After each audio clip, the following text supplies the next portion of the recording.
That was a great interview, Jeff. Now finally, where can I find your website? I don't have a website. What? I just never got around to making one. You know what? I can't take you seriously with an attitude like that. I am extremely disappointed in you. To not have a website is irresponsible, lazy, you lack ambition. I mean, where's the vision? Don't be like Jeff. Be responsible. Get out there and shine with a beautiful website by Web Orchard, where they will take care of all of your website needs.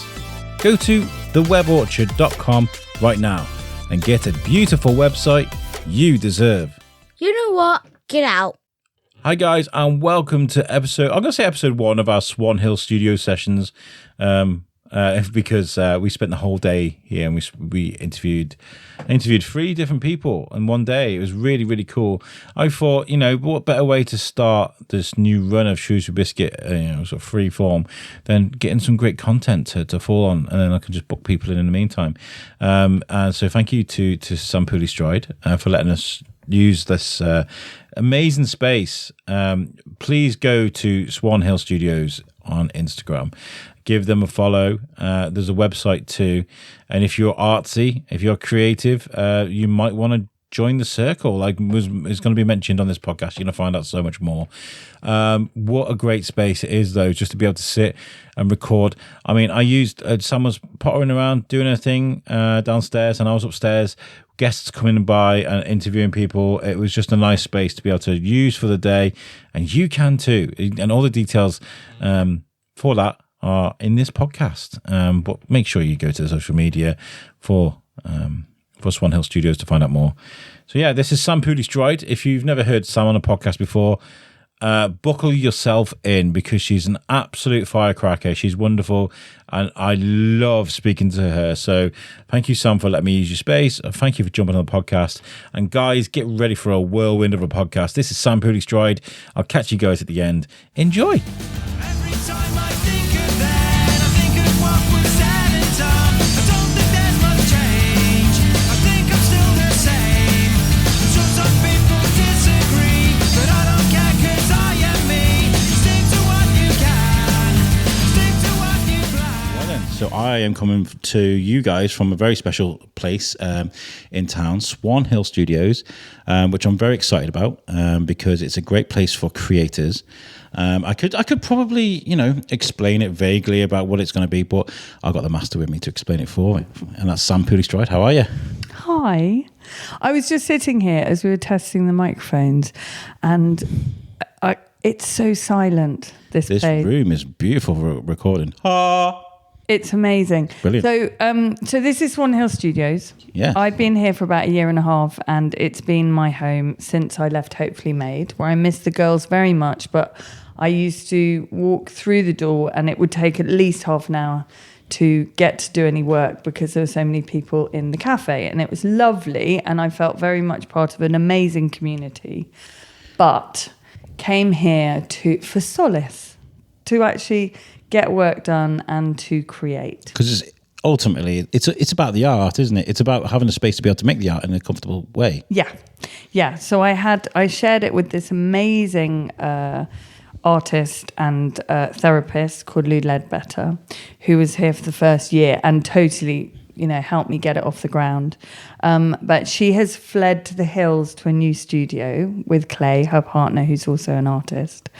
Who you must have on the podcast, by the way. She's amazing. Well, now that we're a weekly show, there's plenty of space. So welcome on the Biscuit anytime. So we were here for a year. It was amazing. I love it. The soul of the building is extraordinary. So it's an 18th century building on Swan Hill. It's part of a residential building that's behind. The windows, the light, the colour of the walls, it's just got the bones of this building has soul. It's amazing. And outside the room you got at the back here, the drawing room. Painting room, sorry, my bad. Yeah. You can see St. Chad's, you can see all the buildings. Oh, it's beautiful. Great spot. It's beautiful.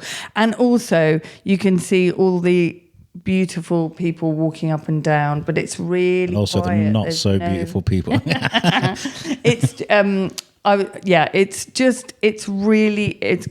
got a special. It's special.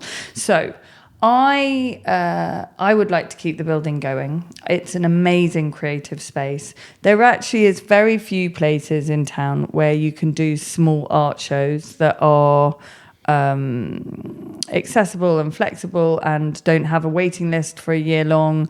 And so the idea is to create a community around Swan Hill, and the idea is to make it non-profit making. I don't want to make any money out of Swan Hill. I want this to be an amazing community space, but I also want it to be quite highbrow and interesting. And there are now a huge amount of artists in this town. Yeah. There's also with the renaissance of the artist renaissance that's gone on in the last 3 years, thanks to things like the Arts Trail and Raven Studios and Drawn that we've just been to. Yeah. We've got so many cool people here, and I kind of want somewhere that we can all kind of come together. Yeah, it's really good, and Yeah. I feel like I keep saying this on the Shrewsbury Biscuit, but I do actually think it's intensifying since I started talking about it. But I do think there's you're right, there is an art culture in Shrewsbury, and from what I can remember for interviewing people like John Ragg, who used to teach art, and it's something that's always kind of been there in Shrewsbury, but really intensified over the last sort of few years, is that we are surrounded by so many wonderful creatives. Yeah, and that's the word, it's creative. So, it's not, so this isn't exclusive to, successful, fine artists. This is everyone. This is, we want to be really inclusive. So let's go back a bit. So the building is based on a building in Cambridge called Kettle's Yard. That's my dream. If anyone look up Kettle's Yard, it's the most beautiful space, and it's a home. It was a guy who curated it, and he was an art agent. So he had millions and millions of amazing paintings by very famous artists that he hung all over the world, the walls, and eventually it became an art gallery. But it was also his home, and it wasn't just a Picasso and a Muro, or it wasn't all highbrow art. The idea with Kettle's Yard is that even a tiny circle of pebbles that you found on the beach is part of the art in the building. So what it means is that every piece of art in the building has no hierarchical value. So whether it's Picasso or a pile of pebbles that are curated beautifully, It's all priceless. It's all priceless. It all is these beautiful pieces. So there's that, and then on top of that is the artists themselves. And that's really wonderful, because you do often think about where is the fine line between art and heritage? Because you think of the Mona Lisa, for example, you can't put a price on the Mona Lisa. It's part of heritage. It exists because it's, like you said, it's priceless. Yeah. But equally so, as your kids grow up, that piece of art that you love that they've painted, that's when they were a 4-year-old, and you put it on the fridge and you look at it when you're 16 and you go, God, I still haven't moved that.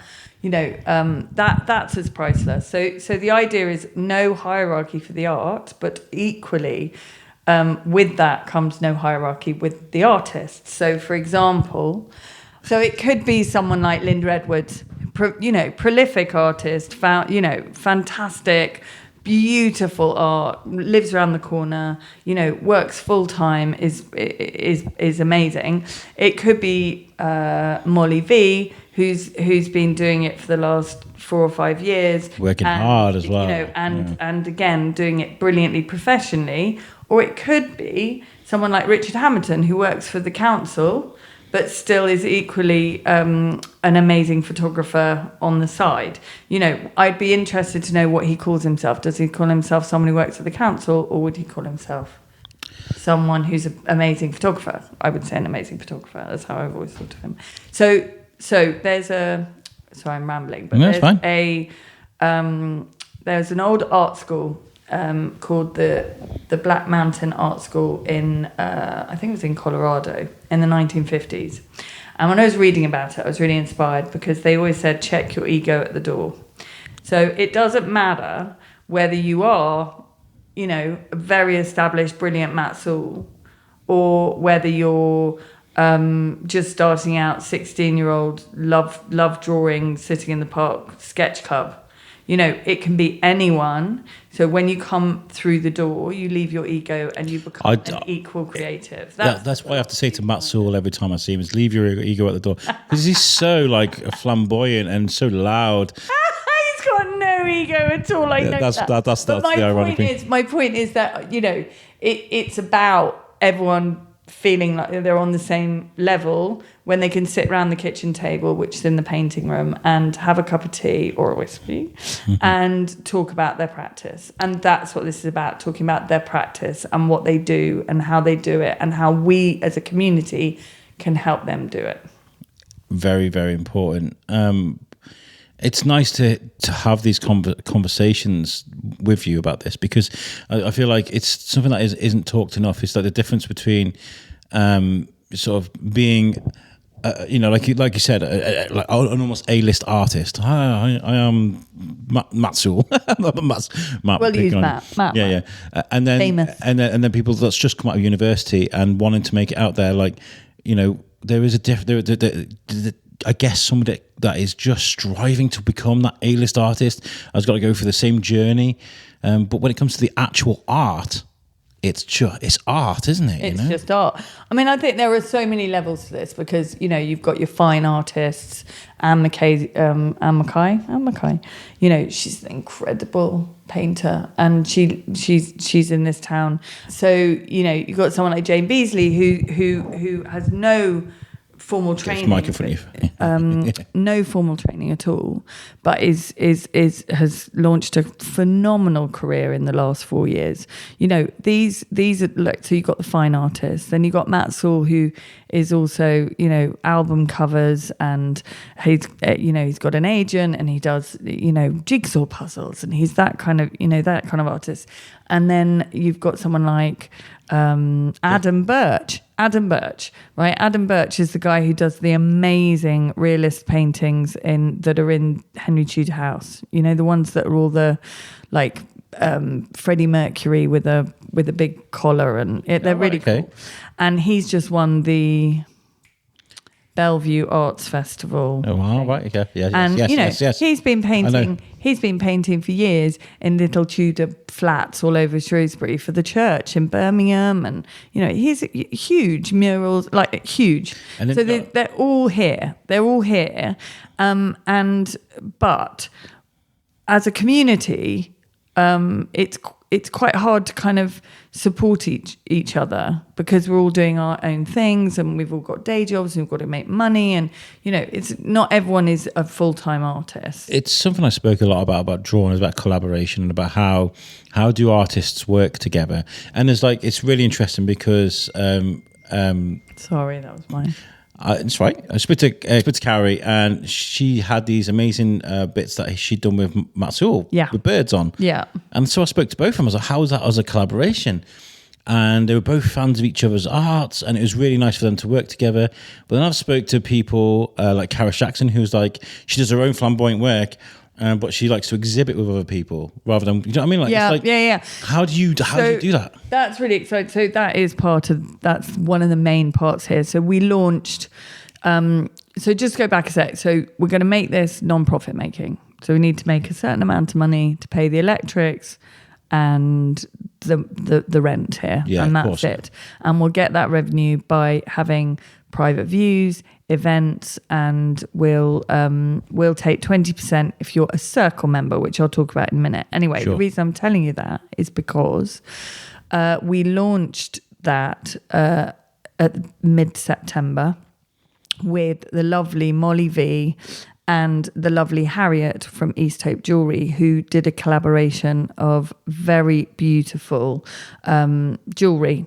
So Harriet made it, and Molly painted it, and we had a very cool launch party here. I felt very, very old. It was amazing. DJ, about 45 people through the door. Nearly all of them I didn't know. I couldn't come. That's the other one you invited me to, and I Yeah. couldn't come. I was in Turkey. Was it in Turkey? Yeah. Anyway, so that's how we kicked it off, was with this collaboration. And Harriet, who is part of the residency here. She lives here. We don't really live here, but we pretend we live here because it's like a home. But you're crazy artists hiding out in the attic. Yeah. There is a click-clack sofa bed downstairs, but don't tell the landlord. So no, Harriet is one of our residents here, and so is Claire, who I work with. And the idea is that they will, we all want to support artists in a very professional way. So this is another reason for doing this. So the idea is to put collaborations together, to introduce different people together and see those opportunities and help people find those. We'll be doing a lot of other things next year, including kind of support with digital courses, and we'll have a lot of other events in terms of kind of business support, which I think is something that's really important, because that's part. I raise my eyebrows because that's important. It's really hard. It's really, really hard. So Harriet and Claire are helping me put that kind of practical side of things together as well, which will be really exciting. I'm really going from one thing to another. Sorry. No, but I'm not looking at my phone to be rude. I'm seeing because we've got a number of guests lined up today. So So I was going to say Alex has come in, and we're very excited because I've invited Alex to sit on this chair whenever he likes. Oh, that's my phone. That's good. Hold on one second. That's brilliant. I love that. So what we're saying. So then I was like, well, how do we get more people through the door to see the place? Alex interviews people. We've got loads of events coming up, so it's a great. And this is really nice. I know it's an audio only podcast, so I'll take some pictures. We got people coming around to take photos in a bit, but you can see there's nice armchairs in front of a fire. And it's lovely. Yeah. It's beautiful. What I'll do is I'm going to do a reel. I'm going to do a complete walkthrough of the studio as Sam said I can. So you can see what this place looks like, because it's so aesthetically pleasing. It's brilliant. It's just full of art and vibrancy. And it's exactly the right spot to come and be creative. And audio is kind of, when I think of art, I do think of the physical art, the painting, the drawing, sculptors like Jacob Chandler, who I interviewed not long ago. You guys can catch that on. But also photography, music. This is a creation space, and this is creativity. So we've got these 3 spaces. You can hire the entire space to do a show here. Like, we've got a screening here on Friday with Ted, who has done this amazing horror film. Ted is coming on the podcast whether he likes it or not. So Ted Bennett has directed this short horror film, which has now got a green light to in Hollywood to hopefully write the script for a feature, which is amazing.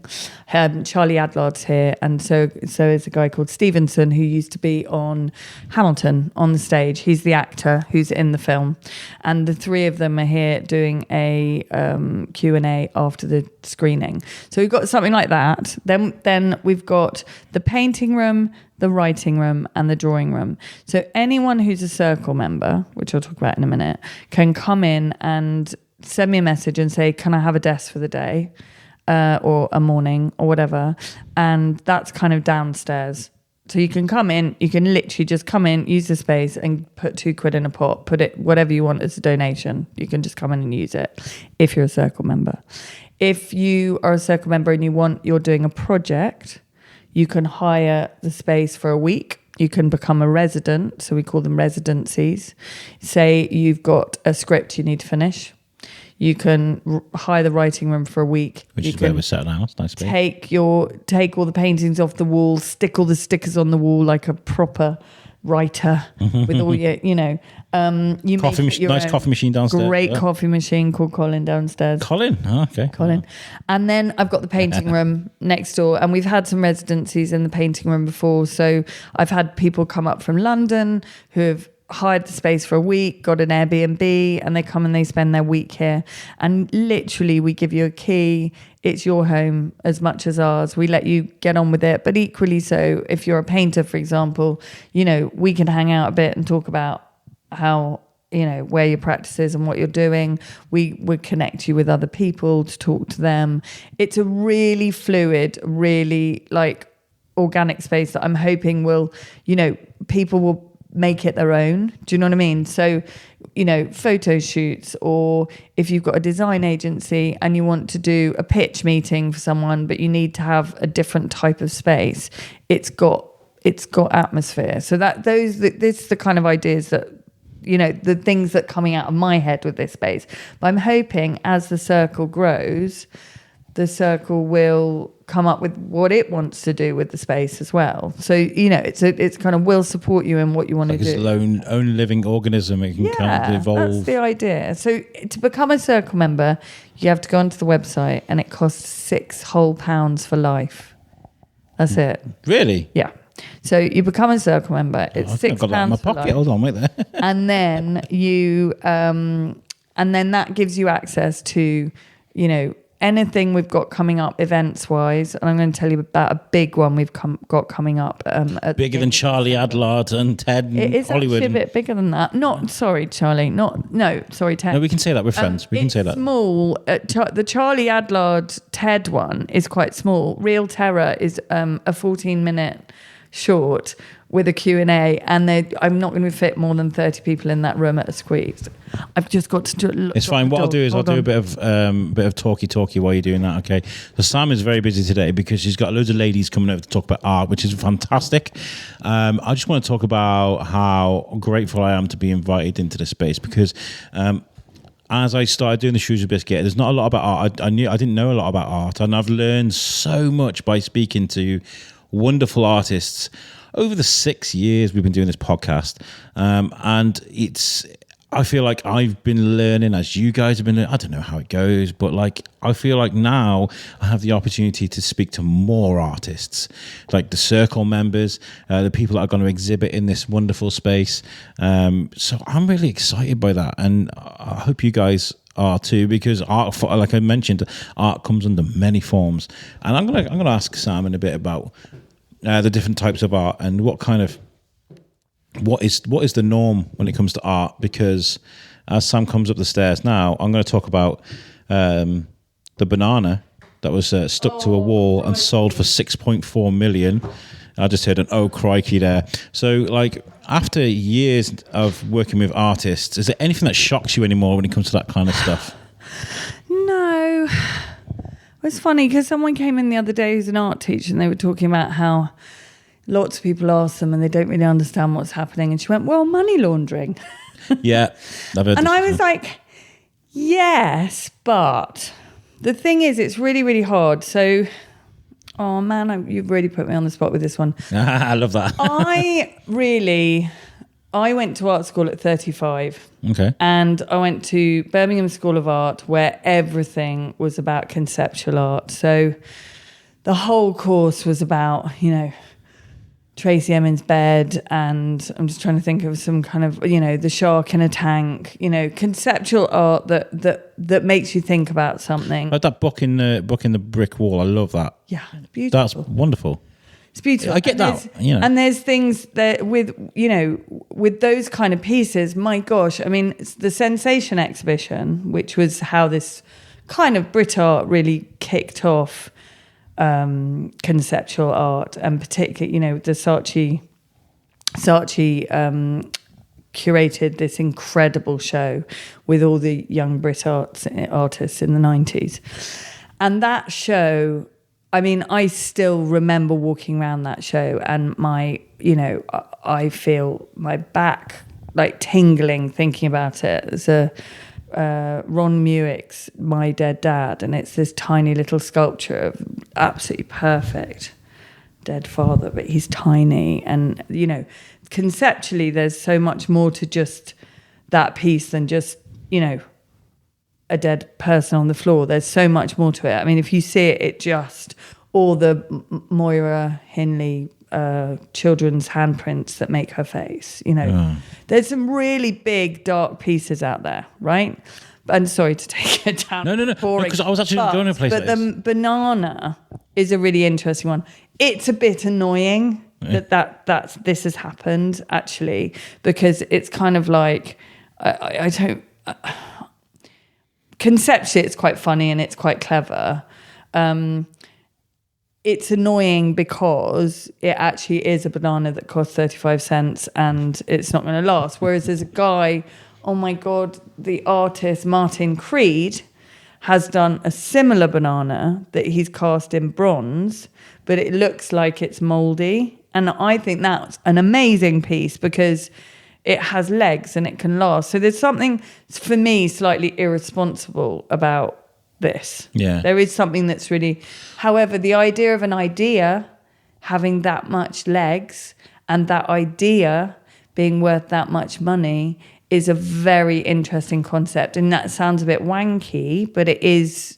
I do think there's something in that. So I like the idea of taking some schmuck for 6.4 million for a banana. I do like that for maybe an independent artist that's struggling. I mean, that's great. Like Banksy with his piece of art that's shredded after it was sold at auction. I love that because, you know, very much like you going in an abandoned building that you weren't supposed to go in and putting a show on. That's rock and roll. That as a concept of art, I think is phenomenal because it's almost you to Definitely. And the thing is with that Banksy piece is that grew in value quite heavily afterwards, having done that stunt. Yeah.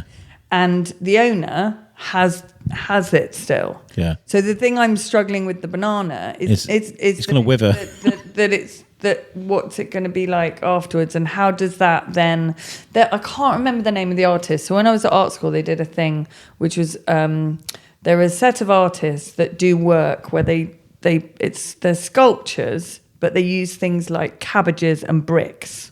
Okay, so they'll put like a set of bricks in a weird place, and they'll have a cabbage in between the bricks. So during this exhibition, as the cabbage gets mouldy, things drip off it, and eventually it falls on the floor. So it's almost like in the art world, a piece of performative art. As I know there's another name for it, my art teacher would kill me, but the point is, even with that, yes, it's brilliant, and it's the same with performative art, with anything that's kind of, you know, where you're in the now, and that's all you see, and then what you rely on afterwards is photography. And so I think that is an amazing piece and part of art. However, how do you monetize that? And this is what pissed me off about this a bit, is that I don't know what happens with this afterwards. How do you own that piece of art? And how does that then? I have no idea. I mean, I was talking about Ben Affleck's batsuit they're going to auction off, apparently. I was like, somebody has put a lot of love into that. So I loved that batsuit as a physical thing. I was like, darling, can you just spend like $500,000 or whatever? That's what's going to go for millions, isn't it? That kind of reminds me of that Friends scene when they're getting the tuxedos from Val Kilmer, who's Batman, and then he realised that he'd gone to the premiere of Eyes Wide Shut and it wasn't so exciting. I love that. Basically, I think it would be amazing, for example, to do more performative art here, to do more stuff that's a bit out there and to be a little bit more avant-garde about it, because that is something that Shrewsbury doesn't have a lot of. We had a very weird exhibition here a couple of weeks ago. That was one you couldn't come to, which was, I loved it. A guy called Tom Barker. And Tom has spent the last 10 years making art I've seen these with Toby jugs. And he's kind of, again, it's quite subversive, and it's very funny. And you either kind of get it or you don't. It's a bit Marmite. I loved the work. A bit raunchy, wasn't it? It was, yeah. I mean, it's all about Toby being a bit of a naughty boy, really. And there are lots of beautiful women and collage, but conceptually, what he had going on was amazing. And I think he said he's been working on this for like 10 or 14 years. I can't remember exactly how long. And he has had 3 different Tobys pieces of art in the summer exhibition at the RA. Wow. And for me, I was really chuffed that it was our first like curated exhibition here.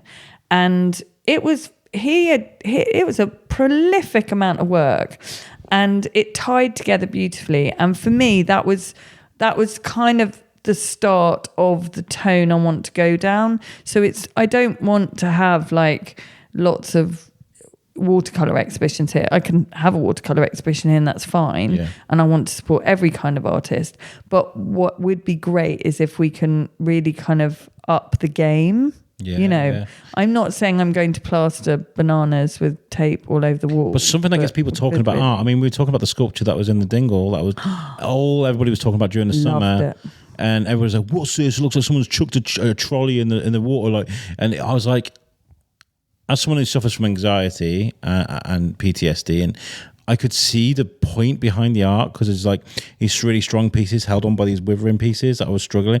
I kind of got it once it was explained to me. But what I think was the most important thing was that everyone was talking about it, and that's what you're supposed to do. And that's what art's about. Is, you know, love it or hate it. That is what art is about. And, you know, but as I said, we want to make it more than just an art gallery. So that I love that you take a bit of thought into thinking about the banana as well, because like I do wonder about conceptual artists, about whether even they look at things and go, what? Like, what is that even? You know what I mean?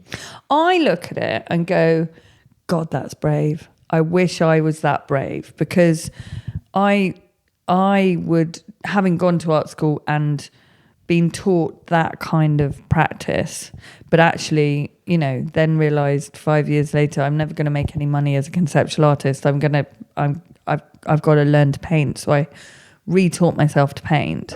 I just look at, you know, the world of conceptual art and the world of, you know, that level of art now and go, God, that's so bloody brilliant and so brave that someone's got the balls to do that. And I think, you know, for all of us, I think most people who practice art would love to do it as a profession, but that is a very small percentage of people. We all have, most of us have a day job or a different income or other income streams. Yeah. Or do you feel like you need to get a name for yourself before you go, here's a conker on a plate? Conker on a plate. Well, some people do, and then some people just have the balls to just keep doing there's a conker on a plate. And that's the thing I love. And that, I kind of wish I had those balls. I think I did slightly when I did the one at the abandoned warehouse. That show was probably when I did have some good kahunas. Since then, I've really lost my edge, and I'm actually kind of I'm quite scared of putting myself out there again. I think, maybe that's part of why I'm doing this. I need to galvanize myself with other artists. You actually blew my mind at that. Genuinely, like there was a moment when you were showing me around where I felt very vulnerable, and that's it's okay if you don't like me in a dark room lit, because I felt like what that did is it put me in that dark room with my anxiety, with my worries about what people think of me, and it made me feel like, oh my God, that's like, it's okay if you don't like me. Yeah, I saw that. And I've got that on my wall, and I'm so happy that I've got that on my wall, because it's like, that is a moment that genuinely, like, I'm getting emotional talking about now, because it genuinely moved me. And I love that. I just spoke while you were downstairs. I was like, when I first started doing this podcast, I didn't know much about art, but over the 6 years I've been doing this podcast, I've learned so much.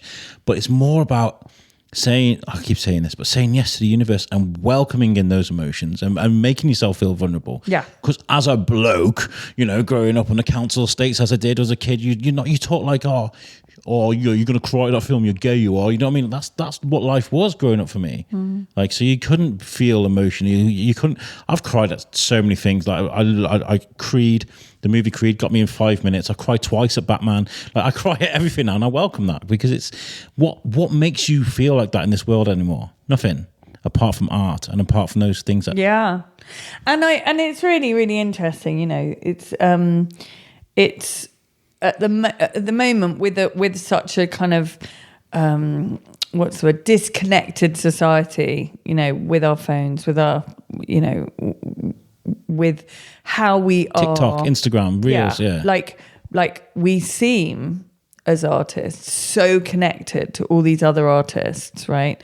But actually, most artists feel, particularly with Instagram, that they're totally overwhelmed by other people's work. And it's actually, you start looking at other people's work and you go, God, that's really inspiring. That's really inspiring.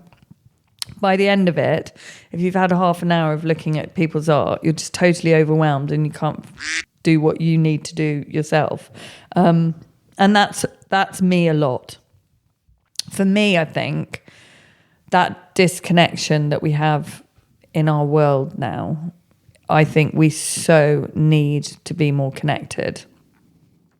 And not in massive groups and not in ways. I think it needs to be, on your own terms. So what I want to be doing is a group of artists or one artist saying, Sam, I really want to come in and meet other, I don't know, sewers, other, fabric designers, poetry, poets. I've got this really great script I've been writing for. Do you know anyone who's a filmmaker? Do you know anyone who could proofread this? Do you want, and I want this to be really organic. I'd love for it. So for me, that's what this is about. It's that connection that I don't get if I'm here on my own.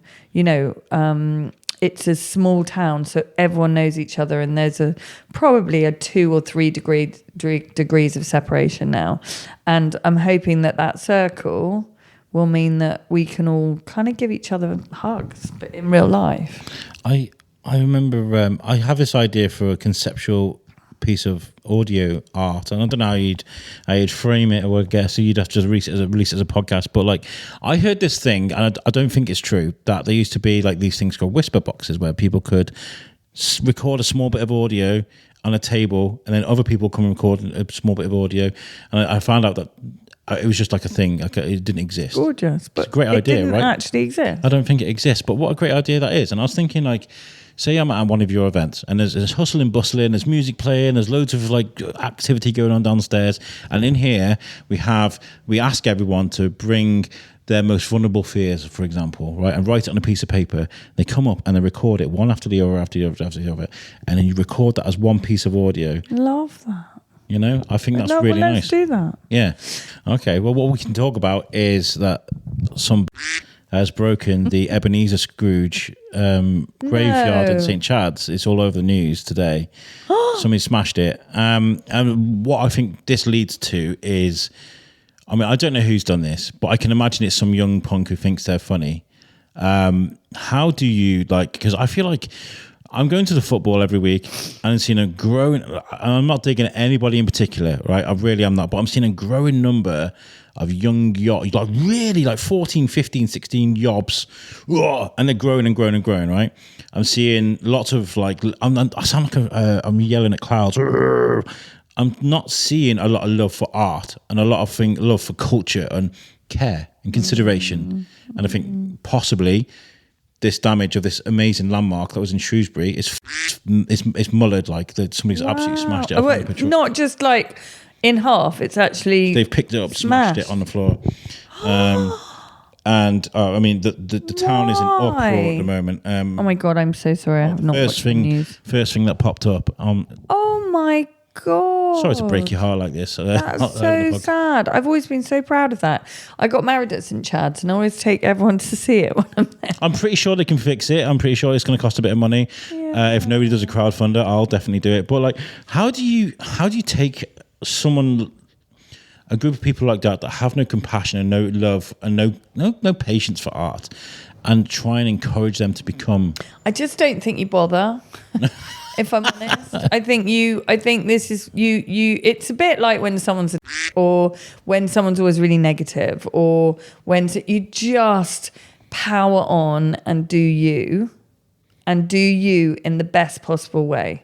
So it's like when someone's telling you you're doing something wrong all the time, or that you're, you just do what you should do to believe in what you're doing with those people, and you give out the good, don't you? So I think that I don't think there's any. You can't change people unless they want to be changed. No, you know what I mean? That's a really good idea. And I think it's much better just to go out. Does it worry you love. though that there seems to be like a growing disconnect between art? Like you mentioned it before, we're living in a TikTok era. No, because weirdly, I think that there's so much cool creativity on TikTok, even with very ignorant, weird people that are doing very strange things. I still think they're creating. So no, I love social media. I'm a very rare person who I think social media is like a genius invention. It's just that when it gets into the hands of monsters, it needs to be somehow monitored. I also think children shouldn't have it till they're 16. I do think that. Yeah, that's a big thing that's happening in Australia at the moment. Yeah. Possibly here as well. Yeah. I can see both the arguments for and against it. I mean, like, I think there's certain social medias that definitely should be monitored. Absolutely. And there's certain, like, my kid at the moment, we went to Hits Radio Live. It was really cool. I mean, it's not, I don't listen to, I like a lot of hip hop and a lot of rock and stuff. Like, my son's music collection is so vast because he'll listen to Slipknot, or he'll listen to Nas or Wu-Tang with me in the car. Wicked. And then he'll listen to the stuff on the radio with his mum, you know? But like, we go there and I'm saying to him, like, if I see you, we're in Manchester, we're backstage, we're doing this nice thing. If I see you on your phone one more time, I'm going to take it off you. Oh, it drives me insane. But then my day job is I manage 5 different social media accounts. So I feel like I'm constantly going to Tom, don't look at your phone all the time. And then you pick up your phone. I do it. All my kids are so used to me watching a movie and looking at my phone. Yeah. I'm a terrible example of that. So does it worry me that I think there's always been a lot of people who don't get art. And there's also a really valid argument to say that some quite frankly, who's just spent 6.5 million on a banana that's going to rot could have donated that straight to charity or to, you know, and when there's the bigger world of, you know, Israel and everything else is going on, you know, is St. Chad's thing that, but there's everything has got a layer, hasn't it? Yeah. And I think, so it's really hard. I think we all have to do us. And I think within that, I mean, and others, I don't mean me. I mean, do us. Do what we think is right. And I think that's what I get out of being an advocate for the art community in Shrewsbury is the individualism. I love that so much, because even if you're the biggest idiot on the planet, even if you wear weird clothes, and even if you're, I don't know, got acne or you're balding or whatever, you are you. And there's nobody else like you in the world. And that sounds like a very like cliche thing to say. Like your mom would say, oh, just you are you. You're my special little boy. But you've got to be able to be you and nobody else. Like, I feel like. I also think people up, right? This is really important to me. Yeah, we all do. Can I swear? Sorry, I didn't know. I'll bleep it out. It's funny when I bleep it out. I think we all muck up. We all make mistakes. And I think the biggest thing in life is that dude that's just done that, right? If he's now going to all his mates, yeah, look what I did, wicked. If he's going, oh my God, I got really drunk last night and I did something terrible. I'm a terrible person. What have I done? Oh my God. Then actually he probably won't do something like that again. No. Right? So, and you know, like I said, we all do things wrong. You know, it's about how you manage yourself in life afterwards and with other people. And I think that's really important.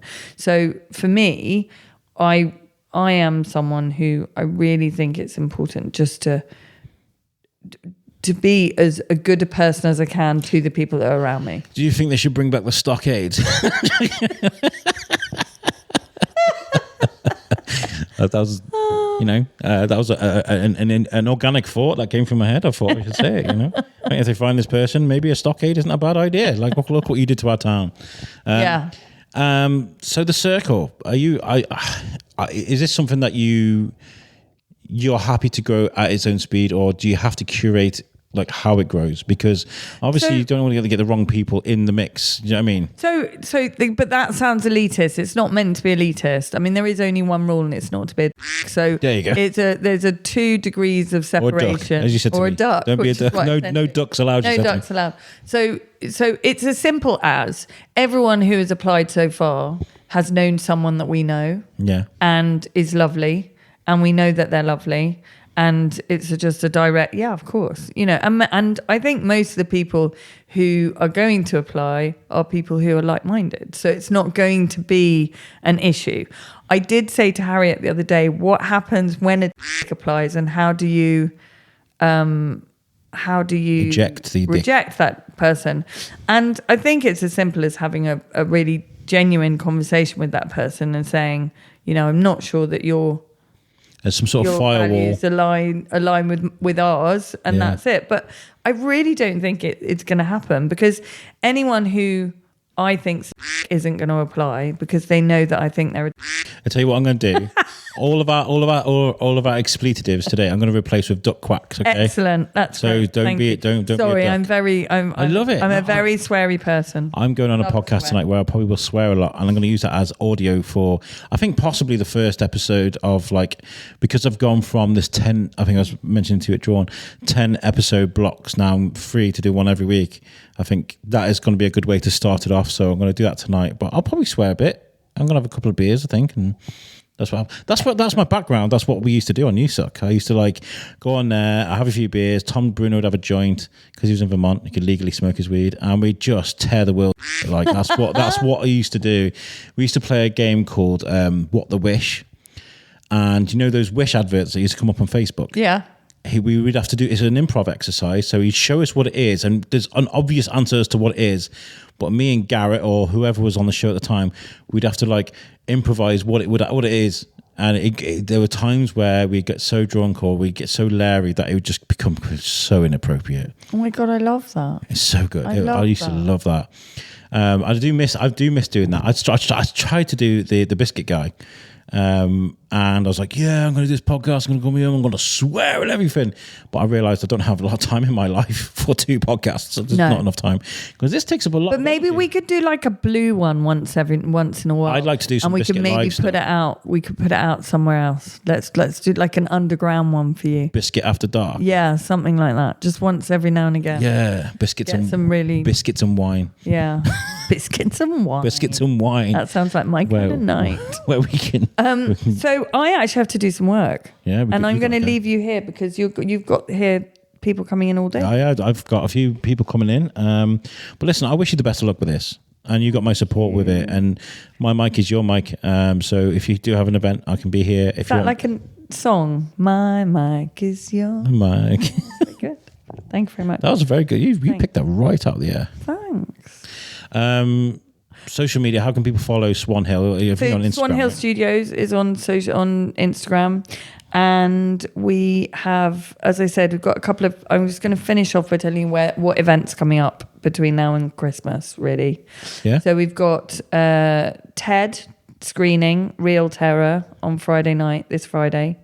I don't know if all the tickets are sold. It is worth going on and trying because sorry about that.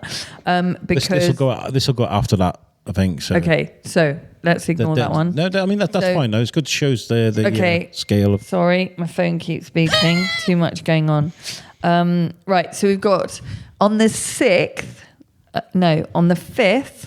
of December, I've got my Shrewsbury magazine, and we are having a retrospective of all 40 covers of the magazine, and I'm curating the exhibition with Ross from Callahan's, who are sponsoring it, and have basically framed all 40 magazines. So we're not doing prints of the magazines, we're actually framing the whole magazine, because I feel what Katie Rink has done is miraculous in the town, which is very hard to keep a magazine going, and they're just about to go digital. So this is quite a historic moment. So these 40 magazines, which are full of proper writing, not all this rubbish bought in writing, proper writing and proper articles and amazing artists and the reviews and everything she's done and the support she gives to town. So the idea is we are exhibiting the 40 magazine covers, plus then we are exhibiting pieces of work that go with the originals. So we've got Matt Sewell's original bird, we've got original paintings from we've got sketchbooks, we've got loads of stuff that basically goes with the exhibition. It's going to be beautiful. So that show is on the private view is on the Thursday night, which is the 5th, which I think is fully booked already. On the Friday is the 6th, and it's running till the 12th. So you can come in 10 till 4 every day. There'll be lots of the artists who are in the exhibition will have work selling here. So you can buy some Christmas prezzies. Nice. Katie Rink will be here, so you can meet her, talk about if you've got a business you need to advertise in the My Shrewsbury magazine. Or just chat to Katie. She's ace. She's amazing. She knows everything. So that's Don't tell her that that, though. exhibition. Yeah. So that exhibition is running till the 12th, and then on the 13th, 14th, we've got last minute Christmas shopping, independent shopping. So I've got Harriet in here from East Hope Jewellery. She's got some workshops going on, and you'll find a lot of people who have been doing the rounds of the Christmas markets will have their stuff here. Nice. So you've got some, last minute bits you can pick up on your way into town and out of town. Well, I think what you're doing is incredible. I'm very happy to be part of it, and I'm really, really grateful to be invited here today. It feels nice to be included in something special like this. So thank you so much. Well, you're welcome to your new home. Thank you very much. Make sure you guys give Swan Hill Studios a follow, and there is a website. I checked it out yesterday, so make sure you check out the website too. And if you're a creative and you want to become part of the circle, then you go onto the website and it says join the circle. For £6. Yeah, £6 for life. So you say that creatives are welcome. So your next event, I'm going to come and just tape a banana to the wall. Excellent. That's a great. Maybe we should do that as that's quite fun. Should I go and get you a banana? Thank you, Sam, for chatting to me. Cheers. There we go. What a fantastic episode. Thank you, Sam, that's the first episode of 3 from Swan Hill Studios.